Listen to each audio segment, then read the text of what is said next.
Hello, I'm Frank Sanders, Senior Technical Fellow at the Institute for Telecommunication Sciences, NTIA's laboratory in Boulder, Colorado.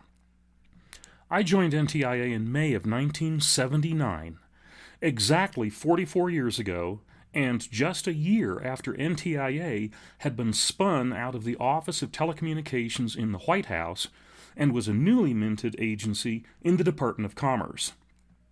In fact, when I joined in '79, we still had OT markings on some of our things.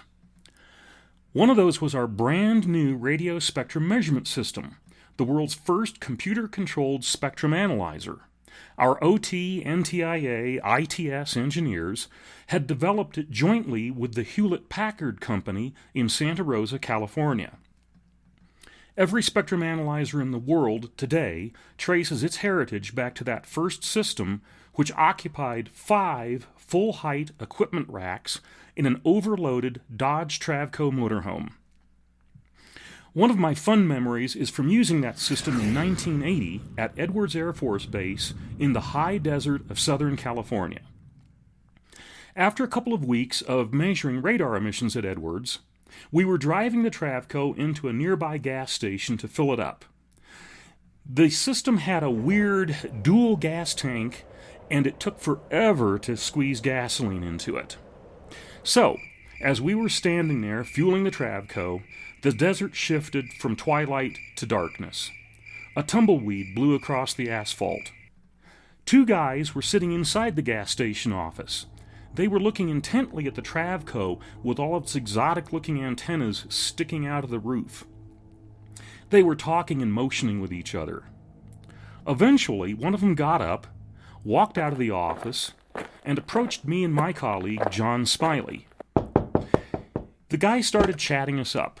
It was clear that he was dying to know who we were and what we were up to. Looking at the lettering on the side of the Travco, he said, "You're from Boulder?" John said, "Yeah." "Working around here?" John said, "Oh, yeah, radars and things." "So, you mean like radio?" John said, "Yeah."